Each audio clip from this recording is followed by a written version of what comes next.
one constant through all the years, Ray, has been baseball. Little roller up along first. Behind the bag. It gets through Buckner.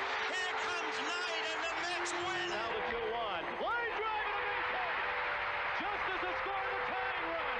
Green to the plate. And he is safe. Safe at the plate. The Braves go to the World Series. Have reserved seats somewhere along one of the baselines that sat when they were children and cheered their heroes. Gibson swings and a fly ball to deep right field. This is going to be a home run. Unbelievable! A 3-run home run for Bucky Dent. The Yankees now lead by a score of 3-2. Ladies and gentlemen, Mazeroski has hit a 1-0 pitch over the left field fence at Ford Field to win the 1960 World Series. They'll arrive at your door as innocent as children, longing for the past. The Pope arrived at Yankee Stadium. As one enthusiastic announcer put it, he is standing on second base. Reggie Jackson. Long drive right field. It is goodbye. Big World Series for Reggie Jackson. The Blue Jays are World Series champions as Joe Carter hits a 3-run home run. Rackett throws. There's a left back. It's going to be, I believe, the Giants from the pennant. The Giants from the pennant. The Giants from the pennant. The 0-1 pitch. A liner off Nagy's glove into center field. The Florida Marlins have won the World Series. The memories will be so thick that I can brush them away from their faces. The 1-0 delivery to Fisk. He swings, long drive, left field. If it stays fair, it's gone. Home run. The Red Sox win. And the series is... Lonich fires. Ball is hit high in the air. This should be the series. Freehand waving everybody away in foul territory. Detroit wins. Here's the pitch to Willie. There's a liner straight to Richardson. The ball game is over and the World Series is over. Willie McCovey hit it like a bullet. A line drive right. Baseball to mark the time. The Oakland A's take. I'll tell you what, we're having a Good evening, ladies and gentlemen, and welcome to Candlestick Park for Game 3 of the 1989 World Series. It's been erased like a blackboard, rebuilt and erased again. Frank Robinson, the right-hand batter. Long drive to left field. Leva. Gets it back. Home run. Base hit loaded, one out. Pena in a jam. The Twins are going to win the World Series. The Twins have won it. Ozzie with one out. Smith corks one into right down the line. It may go. Go crazy, folks. Go crazy. It's a home run. And the Willie Mays just brought this crowd to its feet with a catch, which must have been an optical illusion to a lot of people. This field, this game, is a part of our past, Ray. It reminds us of all that once was good, and it could be again.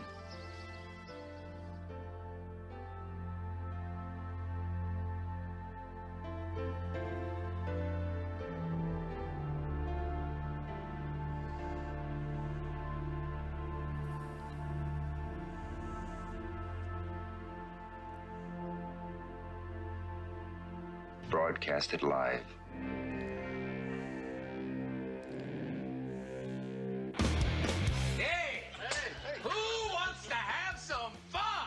There are balls coming from all over the place. Left field, center field, right field.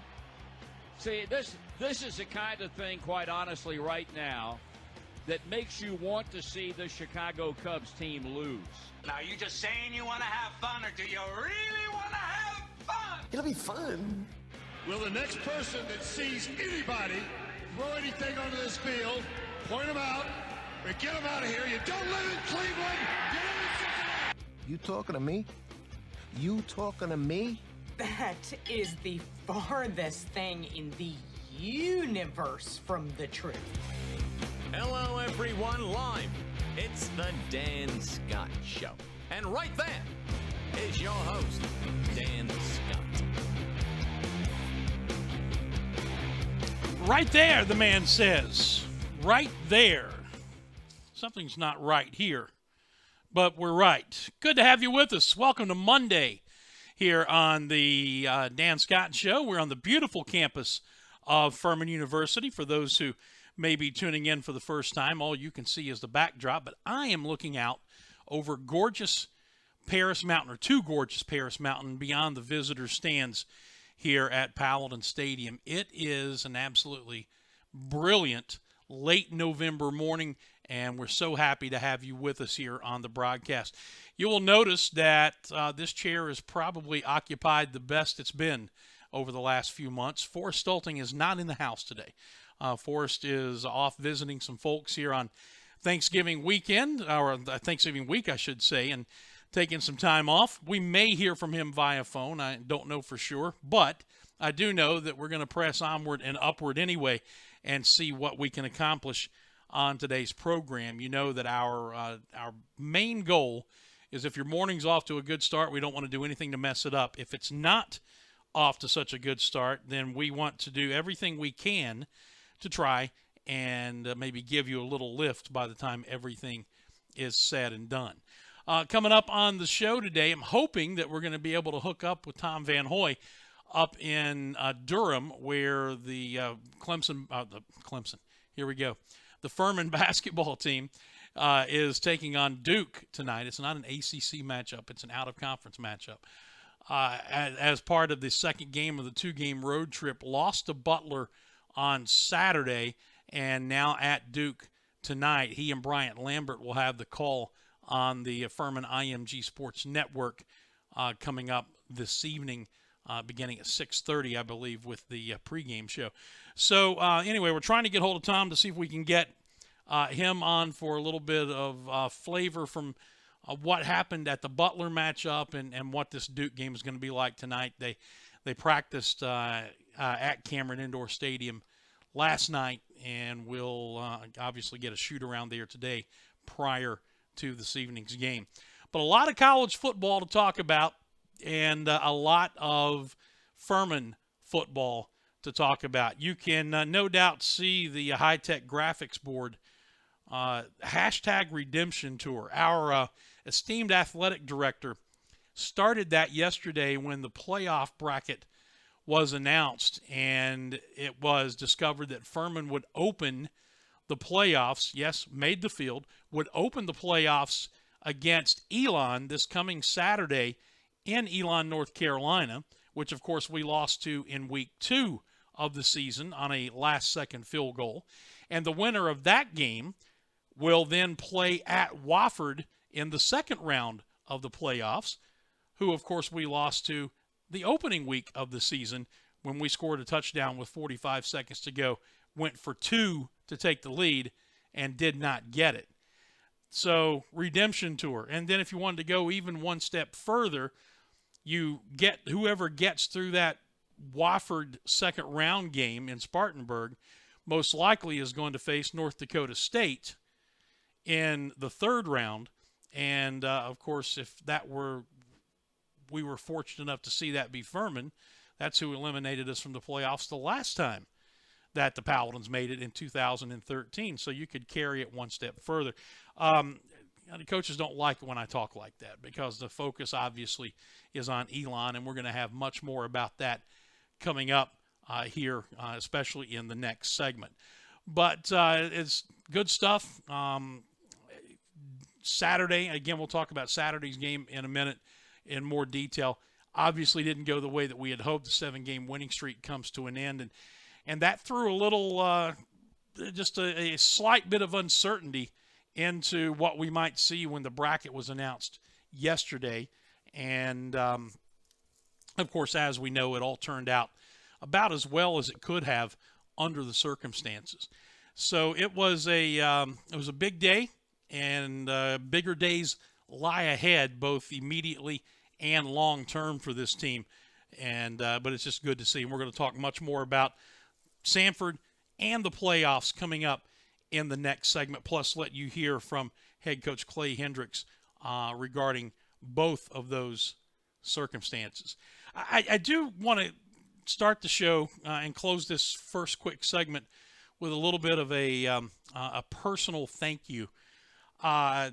not that I generally share this kind of information with you while I'm on the air, and not that you necessarily want to hear it, but I would just be remiss if I didn't offer a public thank you to some folks. Yesterday morning, I actually started at the game at Samford. I began to apparently develop some kind of infection in my leg, and it got worse overnight. So yesterday morning, unfortunately, instead of going to church, I went to the emergency room, and I was there, as you might imagine, for a good portion of the day. A lot of sick folks there, and they, of course, take you by priority and then by the order which you came in. So I got there at 9 o'clock, and it was probably 1 o'clock before I got seen, which was fine. And this is over at Oconee Memorial Hospital because I live over on the close to the Pickens-Oconee County line. And so anyway, the thank you is this. Every person working there that came to see me, and there were a bevy of them, from the actual doctor who came in and made the diagnosis and got the medicine started and everything else, to the lab assistant, to the nurse on call, to another one of the nurses, to the guy who comes in and gets you ready for the IV, to the person who did the blood pressure, to the lady in the business office. Every single one of them, A, apologized for the long wait, and B, just went about everything they did with an incredible smile and an incredible attitude. And I can't tell you how much that meant, especially knowing the circumstances, that there have been people who had been there since 8 o'clock the previous evening who did not get in, or not, no, let me back that up. They'd come in maybe after midnight, and some of them did not get seen until about 8 o'clock in the morning. Such is life in the emergency room sometimes. So they went about their business under all those circumstances with such, not just tremendous professionalism, but with an attitude that you quite honestly don't see a whole lot of anymore.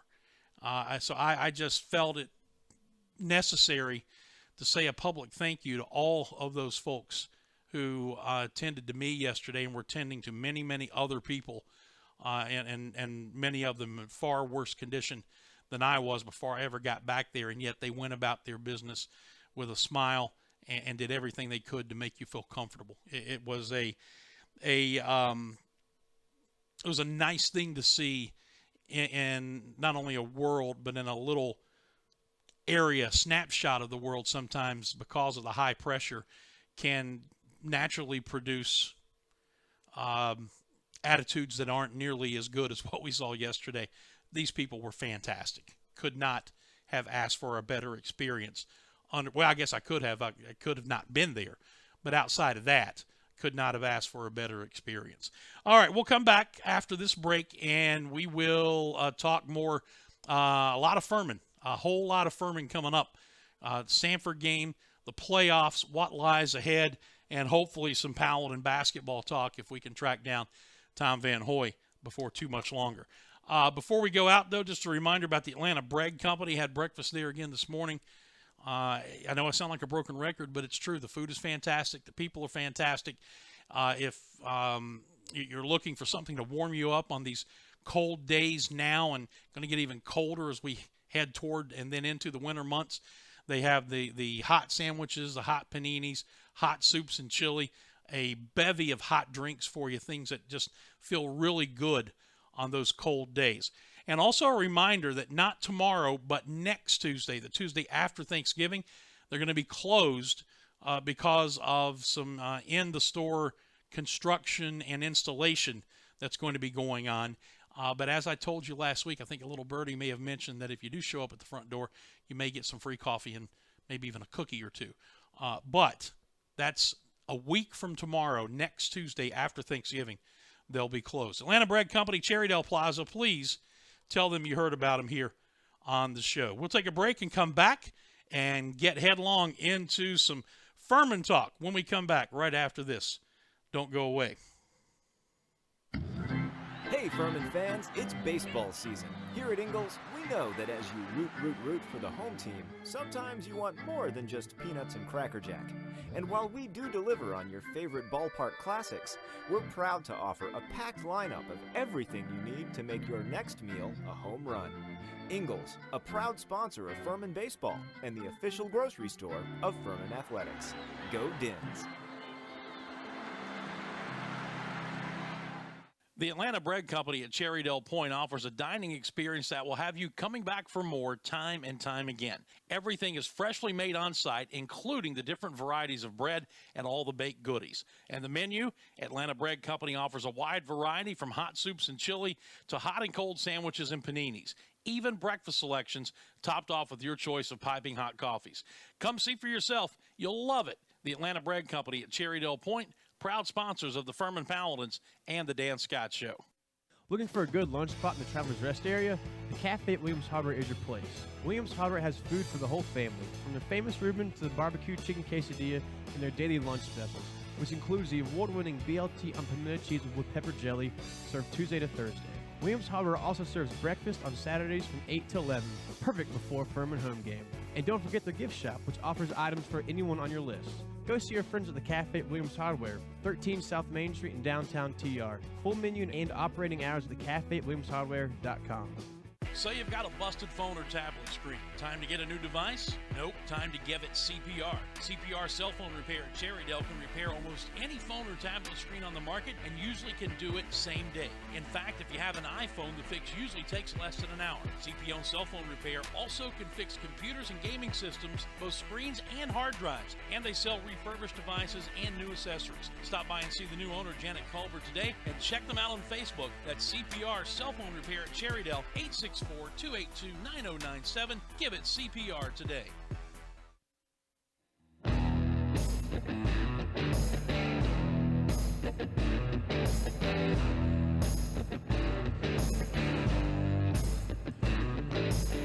All right, welcome back to the show. We are live here in the press box radio booth here at Furman University and enjoying this killer view out across to Paris Mountain. Hope that your day is going well, and like I said, if it's not, maybe we can give you a little bit of a boost. If it is, we will try very hard not to mess anything up.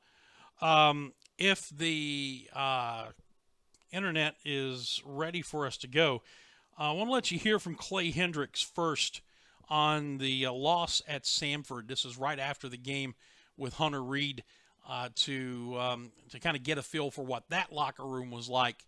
And then in a minute, we'll let you hear the conversation from yesterday after the playoff field was announced. But, of course, the Paladins had their 7-game winning streak snapped at the hands of Samford, 26-20 in a very just tough, physical matchup between these two teams, two good football teams. And Samford ended up with the 6-point win. Here's Clay Hendricks after the game.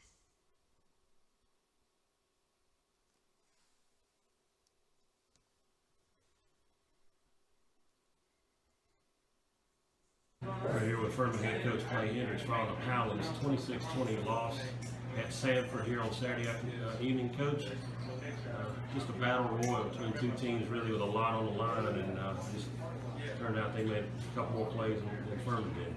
Yeah, I think that was it. I mean, you got to give them credit. They made more plays than we did, and played better than we did,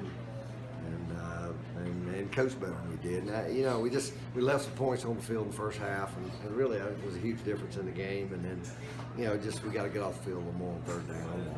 And had chances to get off the field and didn't. And again, give them credit. Now we're in a situation where our fate's in the hand of the committee, and I guess we'll know tomorrow about 11 o'clock. Yeah, you know what? I just told them, I think we're easily one of the 24 best teams in the country, and hope we get an opportunity to play again. But that's somebody else's decision, and just proud of these kids, and unbelievable where they've come. From when we got here, and we got bright days ahead, and I'm excited about that. And really, in fact, we're talking about playoffs, a real chance to make it after an 0-3 start, and reel off 7 straight wins, and really take a game Samford team down to the wire says a lot about this program, like you said, how far it's go. Well, you know, our kids, again, they've been great. Phenomenal job by our staff. I mean, our whole organization, you know, and just put us in this position, and certainly disappointed that we didn't get it done. But I think we'll certainly be back in this position again, and that's the plan going forward. So it's not a happy Clay Hendricks by any stretch of the imagination after that 26-20 loss. It was more of a philosophical Clay Hendricks, if you will. The takeaway, and he mentioned this on his show last night, our final Clay Hendricks show from Shortfields, that the reality that we're a young football team and a team that needs to continue to work in the weight room in this coming off season to get bigger and stronger. Those things kind of came back into play a little bit yesterday, and was a reminder that if this team does not execute, that there are going to be times that the system or the sheer talent aren't simply enough. The bottom line is that there were some plays that blocks were missed. There were some other things that happened from an execution standpoint that caused misfires in the offense. And then, you know, they being Samford, a veteran team, they have a number of transfers from other programs, from FBS programs, and they were able to exploit us in some areas that had not happened. And I think maybe the word that Clay used was exposed yesterday. So, or at least had not happened in a long time. So it's just a reminder in the midst of all of the hullabaloo, of all of the sheer joy of making the playoffs in the first year of this new regime, and going beyond anybody's expectations from when the season started, that there's still a lot of work to be done. The good news is that you've got a lot of talented young players who are going to be bigger, faster, and stronger next year and the year after moving forward. But that was kind of the emphasis. And look, we can talk, was Wilcox in or was Wilcox not in? All you want. We can talk about other calls, things that weren't called, and those would be some legitimate conversations. But the bottom line is, on two different occasions in the first half, we have the ball inside the 5, and in particular, we had it 3rd and goal from the 2 and could not get in 2 plays. And that's been very un-Furman-like during this run, starting with Colgate in week 4. So you execute, you get in there, and instead of scoring 3 points out of those 2 trips, you get 10 to 14 points out of those 2 trips with a little better blocking, a little better execution. Then you have a different outcome in this football game, most likely. And I can hear you screaming, yeah, but Wilcox was in. Well, the official said he wasn't. There was no replay available. And just like you don't want to put your fate in the hands of that group of people who go behind closed doors and call themselves a committee, you also don't want to put your fate in the hands of an official to make a call like that on a did he or didn't he, and literally come up maybe a half an inch short. Do what you're supposed to do, execute the way you're supposed to execute. And this is Clay talking. Those things don't matter. And I think that's a little bit of a lesson that hopefully will benefit this team as the playoffs loom beginning this week, that we are still young. We still have to get physically bigger and stronger. So in the meantime, as long as we continue to play, whether it's 1 game, 2 games, whatever the case may be, in this playoff field, the bottom line is that there are areas that you can't control, like how big you are, how fast you are right now, but the areas you can't control is how well you execute. And so hopefully that'll be a stark reminder to this team moving forward. And look, still, got the ball back with 1:18 to go and a chance for a storybook ending, and it just didn't work out. It's a heck of a football game. It really was. And I got to tell you, we had a great Furman contingent show up down in Birmingham. Was very, very pleased to see how much purple was on the other side in the opposite stands. And the crowd was announced at just over 4,500 there. It was a crowd that made a lot of noise all game long. It was a good atmosphere. It was a good football game, and the Paladins just came up on the short end of the stick. So now we move to yesterday, and the announcement of the FCS playoff field. And I'm sitting in the waiting room at the ER watching it on my Watch ESPN app on my phone. And Clay said at his show last night, said sometimes, you find out early. But they didn't find out early. He knew when everybody else knew. Here is his video. You'll get to hear the audio, obviously. The comments from after the selection show yesterday. You heard what he said a moment ago following the game, Samford. This is after the selection show. Check it out, and we'll come back and talk a little more. Furman head coach Clay Hendricks following the selection show, and Coach, all smiles. Paladins keep playing. Yeah, they made us wait a little bit, but once we got our name called, the old room erupted, and our kids are excited about playing again, and I think well deserved. I think something they've earned. 17th appearance for Furman will be this year, tops among SoCon schools, and you've had a hand in a lot of those, but it's nice to get this program back in the national picture, talk among FCS Nation. Just really, you guys start 0-3, win 7 in a row, really turn it around. Nobody was really talking about Furman early in the year. Just to get to this point in your first year, what does this mean to you? Well, I'm just happy for all the Furman people, our kids especially, just bought into what we were selling, and got a little better each week, and just excited to, you get in, you got a chance, and I know playing somebody we have a little familiarity with, and it's kind of fun to just have a chance to get in, and this was our goal from the time we came back, and weren't sure when we could make it happen, and the fact that we're in here year one is thrilling for us. Well, you certainly know a lot about Elon, having faced them earlier in the year. They're a quality opponent, playing a fine league, and had a game with them earlier in the year that could have gone either way. It really came down to the last minute of play. Maybe we can turn the tables on them again this year. Yeah, it really did. Really a really similar program to ours. Coach Signea did an unbelievable job up there with them this year, playing in a really good league, very similar to ours, and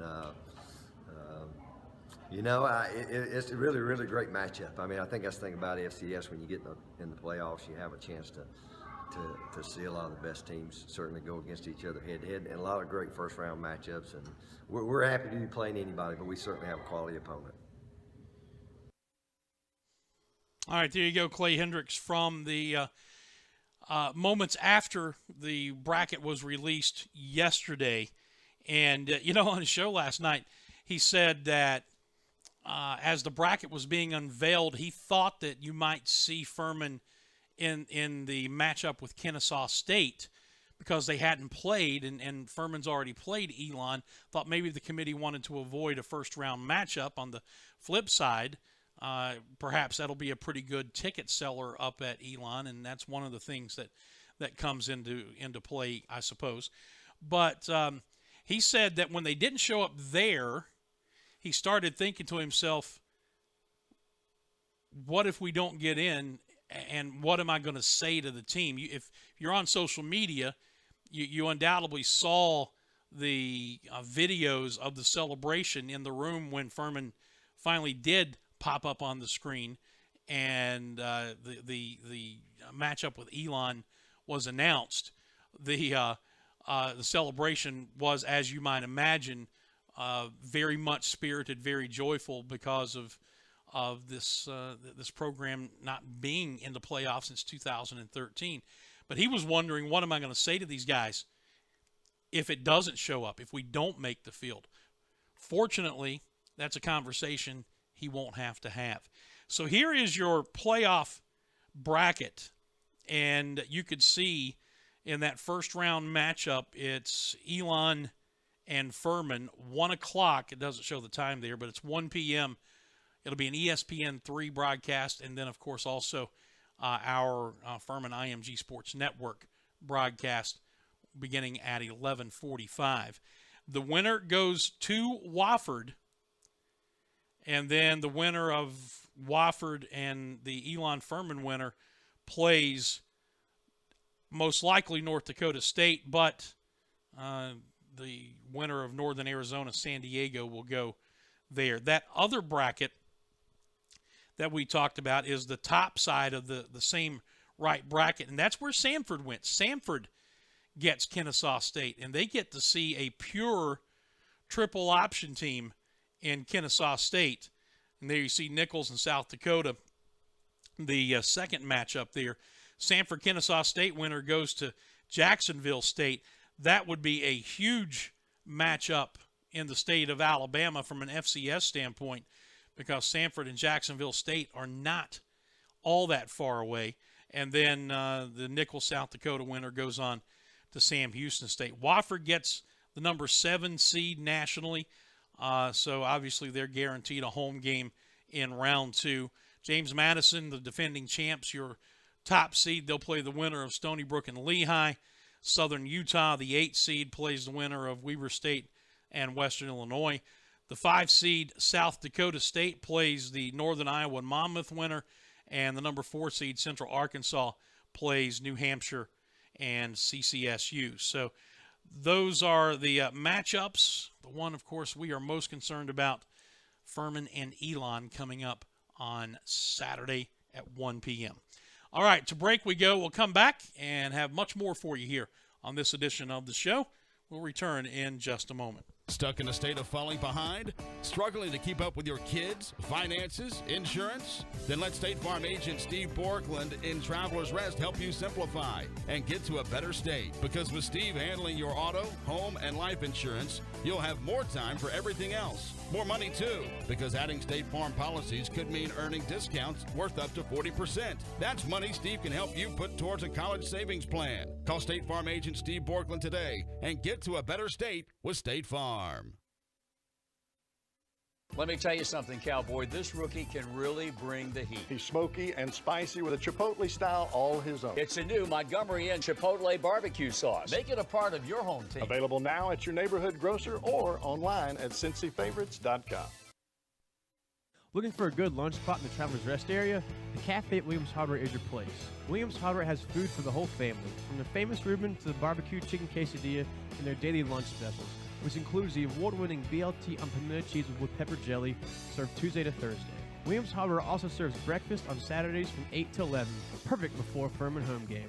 And don't forget their gift shop, which offers items for anyone on your list.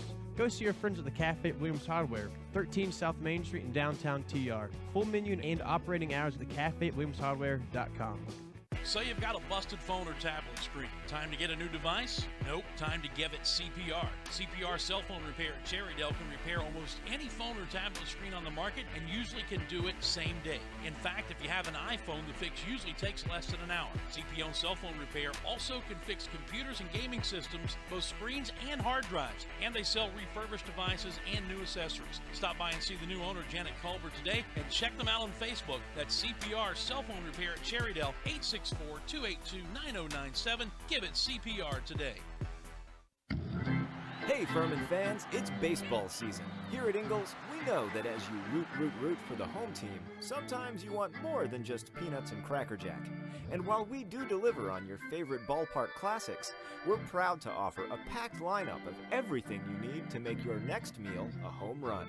Ingalls, a proud sponsor of Furman Baseball and the official grocery store of Furman Athletics. Go Dins! The Atlanta Bread Company at Cherrydale Point offers a dining experience that will have you coming back for more time and time again. Everything is freshly made on site, including the different varieties of bread and all the baked goodies. And the menu, Atlanta Bread Company offers a wide variety from hot soups and chili to hot and cold sandwiches and paninis. Even breakfast selections topped off with your choice of piping hot coffees. Come see for yourself. You'll love it. The Atlanta Bread Company at Cherrydale Point, proud sponsors of the Furman Paladins and the Dan Scott Show.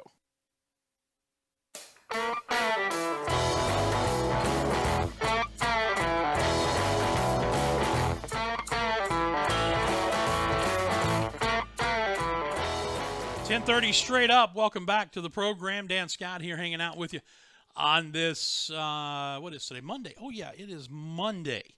And we are in contact with either Bryant Lambert or Tom Van Hoy. One of them should be calling us here shortly from Durham. The team is getting ready to head over to Cameron for a shootout and or shoot around, not a shootout, unless Tom and Brian are doing it. But hopefully we're going to have one of them giving us a buzz here in just a moment, and we will talk about some Furman basketball. In the meantime, let me tell you quickly before we get going here about Hall's Chop House, the Greenville Steakhouse. You can see the graphic right there on your screen. When you're going to call yourself the anything in a city like Greenville, you better be able to back it up, and Hall's Chop House does. They start their menu with the prime steaks, Allen Brothers prime steaks out of Chicago, and everything else falls into place after that. They have meeting space available that can handle your Christmas parties, your corporate get-togethers, whatever your meeting needs are. They have plenty of room for you. They have the menu to go along with it. They're open 7 nights a week for dinner, open for brunch on Sundays, have a patio for outdoor enjoyment if the weather is nice. It's just a complete and utter joy for everything from food to atmosphere at Hall's Chop House. The Greenville Steakhouse, conveniently located downtown, and we invite you to go see them. Please tell them you heard about them here on the show. Well, let's go to the phones. Bryant Lambert is in Durham with Tom Van Hoy, the team getting on the bus and heading to Cameron Indoor for the shoot-around prior to tonight's game with Duke, second game of the 2-game road trip that began with Saturday's loss at Butler. And Bryant Lambert with us here on the show. Bryant, how you doing? Good, Dan. Thanks for having me on. It's a fun time. You mentioned the team's heading over to Cameron for a shoot-around this morning, get things ready to go for 7 o'clock tonight. Now let's look backwards before we look ahead. First loss of the season at Butler, and it was a game that most of the first half was basically played even. Butler kind of pulled away in the last 3 or 4 minutes of the half, and Furman was never really able to play catch-up. From your perspective, you and Tom called the game. What transpired there in that first half? You know, it was a great opportunity for the Denver and Hinkle Fieldhouse, and you're right, Dan. It was back and forth for most of the first half. Furman actually had a 4-point lead with about 8 minutes to go in the half when Devin Sibley picked up his second foul and had to go over to the bench. And then Furman into the half, I think 0 of their last 12 from the field. So Cole's shooting start after they were shooting about 70% for the first 12 minutes, and you mentioned it, it went to double digits. And Furman cut it to 10 in the second half, but could never really get it back into single digits to put pressure on Butler. But talking to Coach Ritchie after the game, it was really more of what Butler did versus Furman didn't do. He thought it was Butler's most complete game of the season and was proud of the effort, but everything, you almost have to pick your poison against a team like Butler. They have size down low, and they can shoot the three, and they had 30-plus points in the paint and also hit 10 threes. McDermott, I think he only made 2 or 3 all season, and he hit 3 in the first half, and that's big. So proud of the effort, but just couldn't quite get close enough in the second half to put a lot of pressure on them. Yeah, and as is the case when you're a team like Furman, and Butler is considered a mid-major, but they are a very high mid-major with an incredible track record. You can't sit one of your primetime players because of foul trouble, and not having Devin Sibley on the floor obviously was part of that issue. It was, and we actually put Sibley in late in that first half to try to stop the run that Butler was on, and he picked up his third foul on contesting a layup late in the half, which is one of those risks you mentioned you have to take. And I think Butler they put 2 or 3 guys concentrating on shutting down Sibley and helping off of him and forcing to get the ball in his hand. I think he only took 2 shots in the first half before he heated up in the second half some, but you can see Butler was definitely trying to take Sibley out of the game and force other Paladins to try to keep him in it, which we're able to do for a long while. And as I mentioned, we had to hit shots to stay in the game, and there's about 2 or 3 cold droughts for about 4 or 5 minutes apiece that ultimately was the difference in that game. Yeah, one guy who did step up his game was Daniel Fowler, who led the team in scoring. And then we also got our first look at Clay Mounts, who was cleared on Thursday, maybe surprisingly playing in the Saturday game. How did he look? Talk about him. Talk about Fowler. Talk about Daniel Fowler. That's one player that Coach Richard talked about in the postgame. He was an aggressive, and it's not only, you mentioned leading the point team in scoring, but it's what he did that's not on the stat sheet, Dan. He came in, he tipped balls, he kept offensive rebounds alive, hustled on defense. He was really your senior leader, and he was aggressive. He was aggressive on both sides of the ball, playing defense and offensively, knowing what he wanted to do. Against a team like Butler and what we'll see tonight, you got to be sure what you want to do with the basketball. The minute you hesitate or flinch, they're going to be all over you. And he was really sure-handed with the basketball. And you mentioned Mount in his first action. He was cleared by the doctors earlier in the week. And you know, his conditioning has to get better and he has to use the flow. But Coach Reese said no better way to learn it than get in there and playing. And I'll tell you what, he showed love with the brilliance. He's athletic. He comes in and gets offensive boards. He makes plays that kind of make you turn your head and say, wow, that kid's a player. And I think we'll slowly see his minutes go up. And again, tonight, I think we'll see more of Mount. So you're going to need everybody to contribute. But look, I think that is a player that's going to contribute not only in the non-conference play, but really make an impact when it gets to SoCon. How was Hinkle Fieldhouse?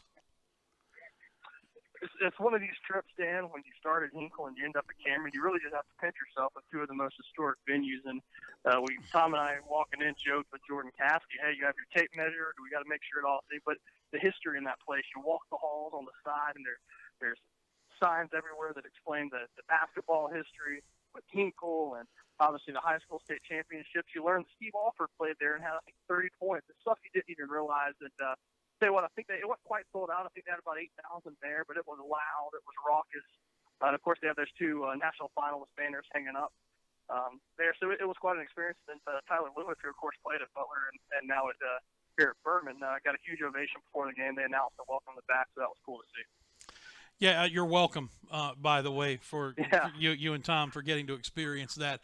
We're visiting with Bryant Lambert, who, along with Tom Van Hoy, on the basketball trip while I'm headlong into football and getting ready for tonight's matchup at Duke. So, yeah, you mentioned you go from Hinkle Fieldhouse to Cameron Indoor. It's going to be very interesting to see how the 4 seniors play because they played in this venue as freshmen. And you don't often get the opportunity at our level playing one of these quote-unquote money games to visit the same venue again inside your career, and yet they get the chance to do it. It'll be interesting to see how they play, compared to how they were 4 years ago. You'd anticipate, obviously, they've grown, so they should play much better. But going up against a team that is widely considered to be the best in the country, I think, or one of the top 2 or 3, this is going to be very intriguing, and I think these guys have to be really, really looking forward to this opportunity tonight.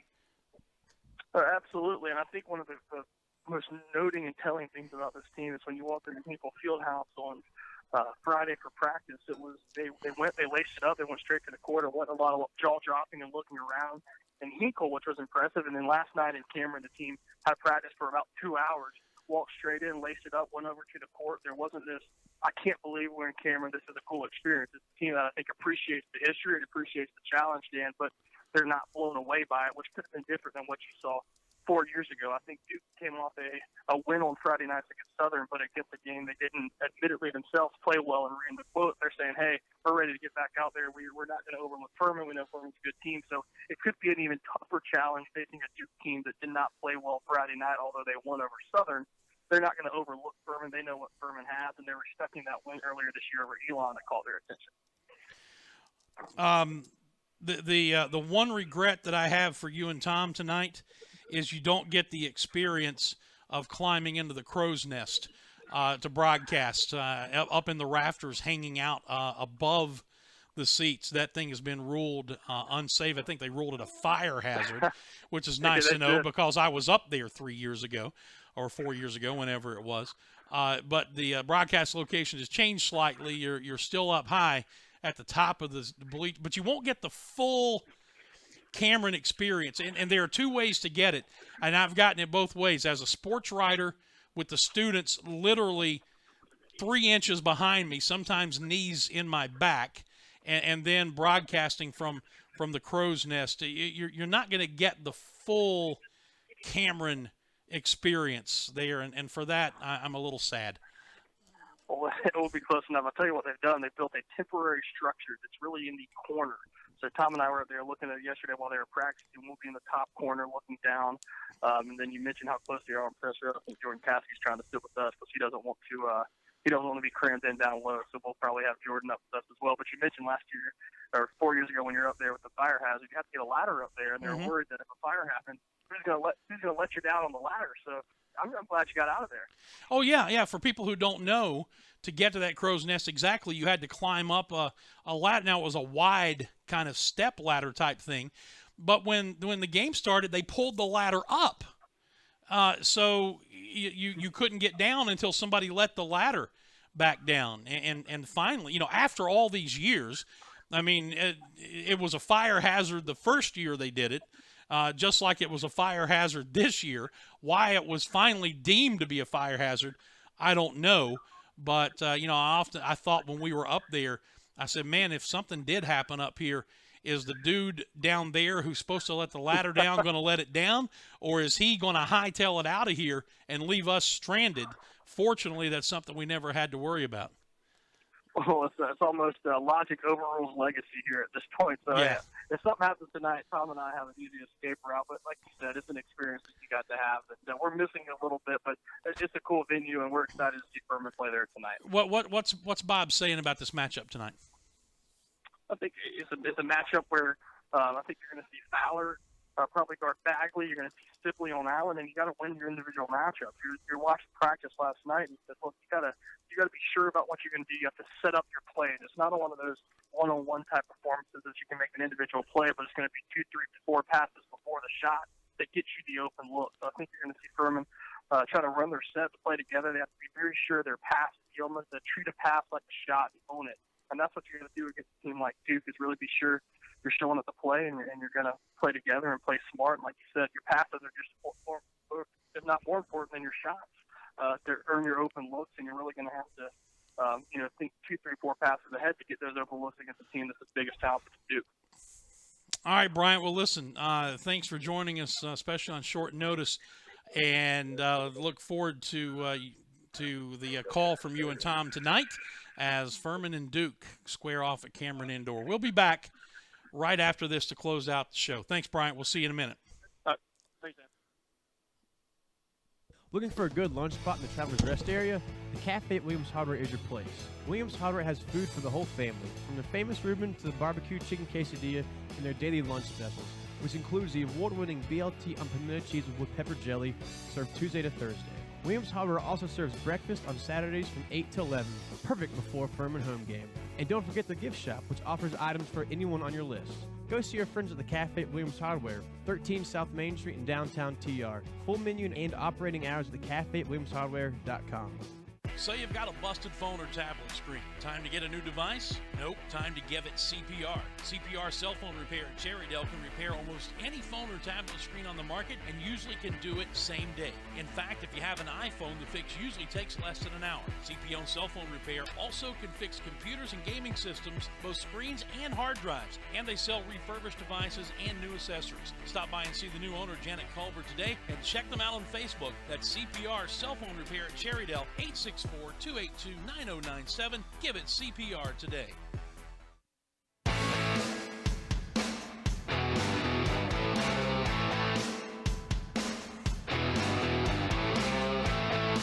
All right, welcome back to the show, 1044, as we continue. Just happened to look up, much to the chagrin of the guy sitting beside me, through the windows there and see Hunter Reed kind of wandering around the press box. So naturally, what do? I got one more segment to kill. I asked Hunter Reed to come help me kill it. You got quite a dragnet there, Dan. Dragnet. That's one way to look at it. How you doing? I'm doing great. Busy. Yeah, I can imagine. And it's not kind of busy that you are unhappy to have. It's been a while. Making these playoffs. Last time 2013, and going back before that 2006. So a lot of it's coming back to me. You didn't have to go looking in any files or just anything like that. that. Going on memory, but that's dangerous in and of itself. I wasn't going to go there, but I'll just let that kind of sit. It is a headache that obviously you are not unhappy about having. From a logistics standpoint, just kind of talk about that for a sports information director. What's going on now? What are all the things that are going to be eating up your time, even beyond what a normal game week would do? Well, got an NCAA teleconference coming up here in a few minutes where you get all the principals from Elon and Furman on the horn, and just you go over a lot of the game day administration, a lot of things, your checklist that you have to go down and make sure all your bases are covered.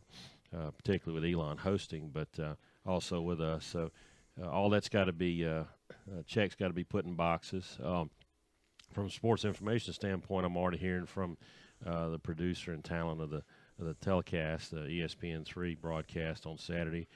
Their talent wants notes. They want any and everything I can tell them about Furman, sent to them as soon as possible. And but so I'm scrambling right now, doing my normal. Trying to put my notes package together, and it'll be greatly expanded because you got to pull in all your playoff history. And for us, that's pretty considerable.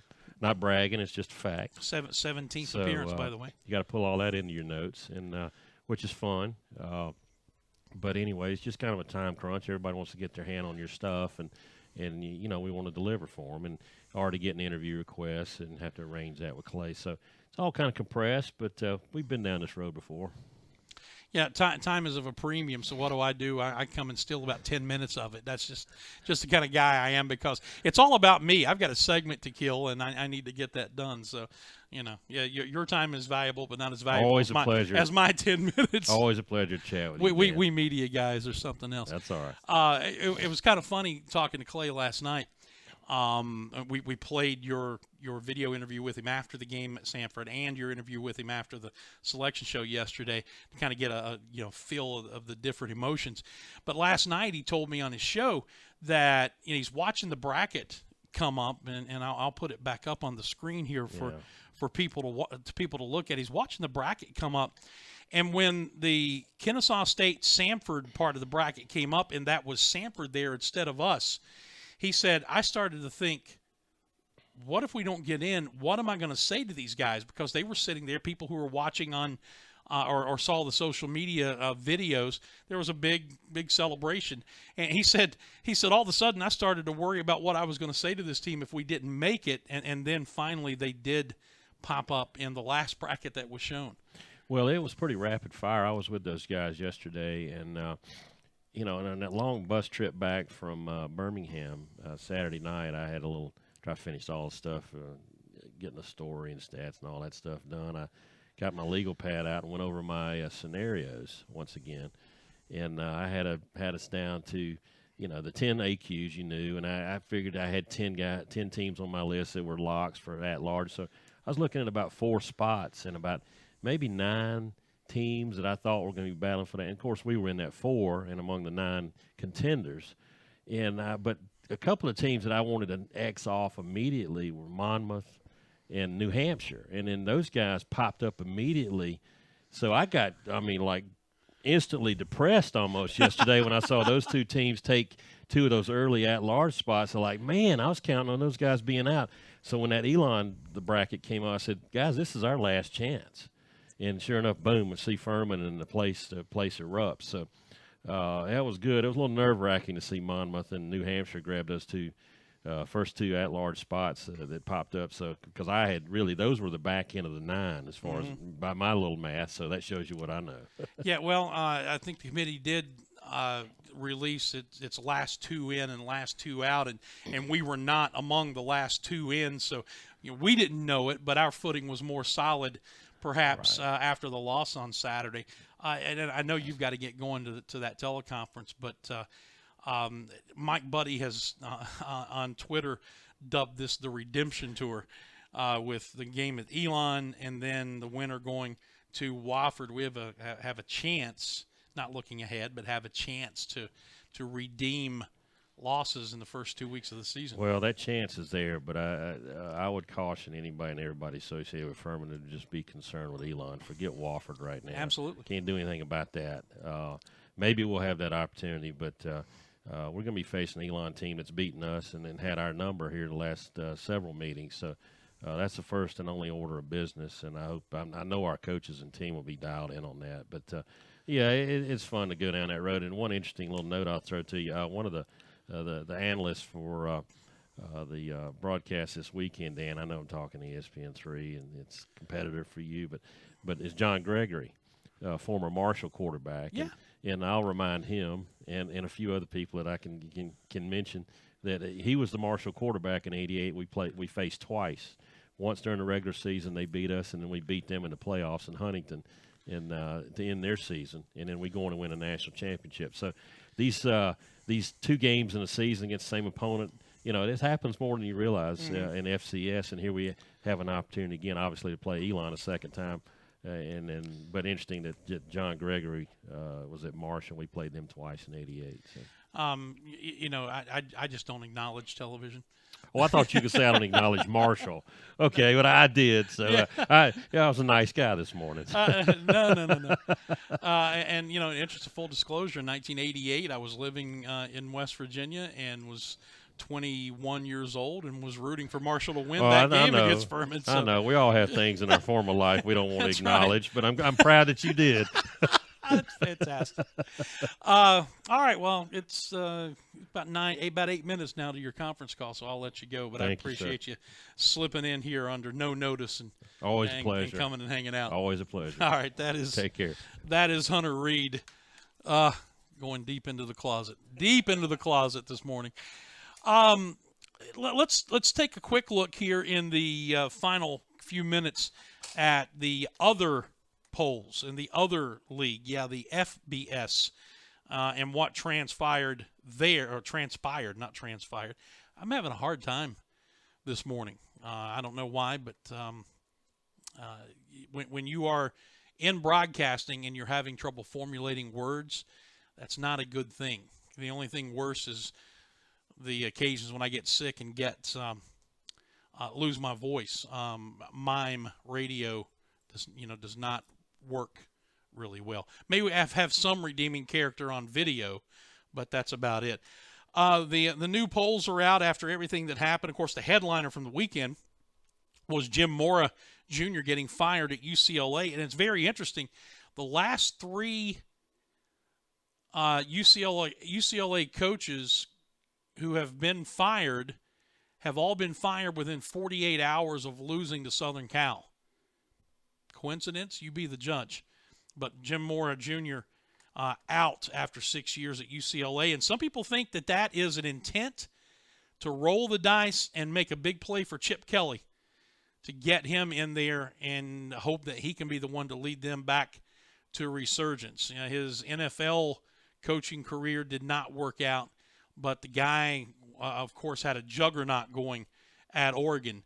And his name is at the top of just about everybody's list for all the big name coaching availabilities that are or will be.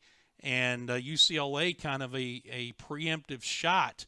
And the feeling is they're going to go after Chip Kelly big time here now that they have a coaching opening. But anyway, the new polls are out. We don't want the standings. We want the rankings. What do I do? Alabama, Miami, 1 and 2 in both polls. In the AP, it's Oklahoma 3, Clemson 4. Flip-flop those in the coaches poll. Actually, check that. In the coaches poll, Wisconsin is 4, Oklahoma's 5. Wisconsin's 5 in the AP. Auburn 6 in both. Georgia 7 in both. Ohio State 8 in both. Notre Dame 9 in both. TCU number 10 in the AP poll. Southern Cal number 10 in the coaches poll. No real surprises, except perhaps Boise State has entered the both polls, 25 on the AP side and 24 on the coaches' side. So that's kind of a look there. Of course, the playoff rankings will come out again on Tuesday night, tomorrow night, and I don't think we'll see much in the way of any movement inside the top 4 because they all won, inside probably even the top 7 or 8 because they all won this week. This weekend coming up, though, you want to talk about the possibility of doing some shaking up. Well, this is rivalry weekend, as we know, across the landscape of college football. And you look at games on the slab for Week 13, and you know, we can look at it by conference. So we start, let's say, for instance, with the Southeastern Conference. Alabama and Auburn.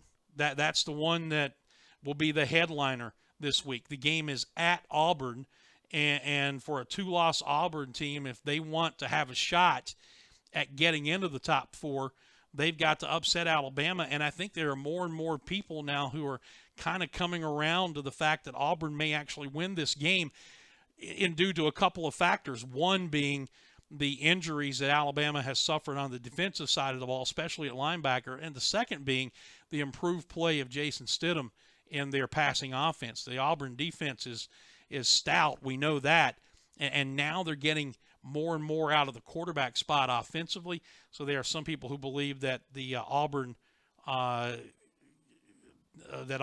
a chance to beat Alabama here. But you have more rivalry games. Of course, Clemson, South Carolina. That's an inter-conference rivalry, but a big one because of 2 factors. One, South Carolina would love more than anything to knock Clemson out of the top 4. And they're also coming off of last year's 56-7 loss in Death Valley to the Tigers. So it's going to be at South Carolina, 7:30 on Saturday night. That'll be a big one to watch. Florida, Florida State, Georgia Tech, Georgia, Ole Miss, Mississippi State, Louisville, Kentucky, Oregon State. I mean, the list just goes on and on for matchups. The traditional rivalry matchups, Ohio State and Michigan, which is one that may have some implication, especially if Ohio State wants to continue to at least be hanging around the periphery. Remember, you've only got 2 more weeks of play. You got this week coming up, and you've got the championship games the first weekend in December, and then that next day on Sunday, the final poll will be released, and we'll have our playoff matchups, and then you'll start to see the bowls fill up. So we got 2 more weeks to get all this settled, but there's still room for a lot of things to happen inside the world of the committee's poll. Just looking at some of the other matchups from a top 25 standpoint, see if there's anything else that jumps off the page quickly, and nothing from a national perspective perhaps as much, except for, well, there are 2, Washington State, Washington, and Notre Dame, Stanford. So, and the Notre Dame-Stanford game, chance for, if Stanford wins, to knock Notre Dame completely out of the picture. If Notre Dame wins, they're at least hanging around the periphery for 1 more week. So it's a fun weekend of college football. And the best news is I'm going to miss a bunch of those games because I'm going to be calling Furman and Elon.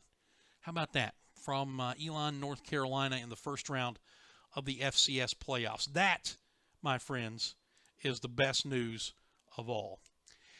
With that, we have to say goodbye. And coming back on the show tomorrow, I think we'll have an opportunity to visit with our friend Billy Davis and continue to focus in on Furman and Elon and the FCS playoffs, and who knows what else will happen.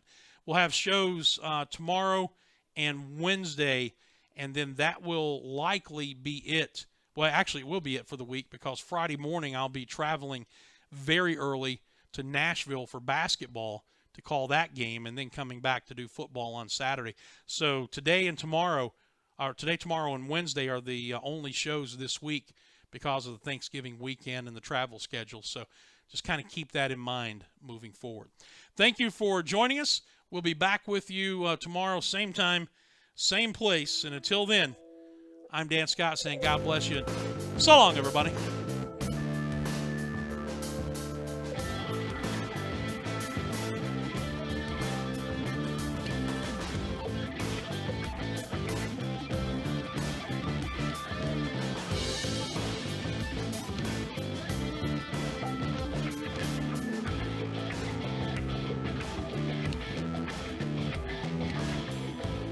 Bearing down on 100 yards for the second straight game. He's got 13 carries.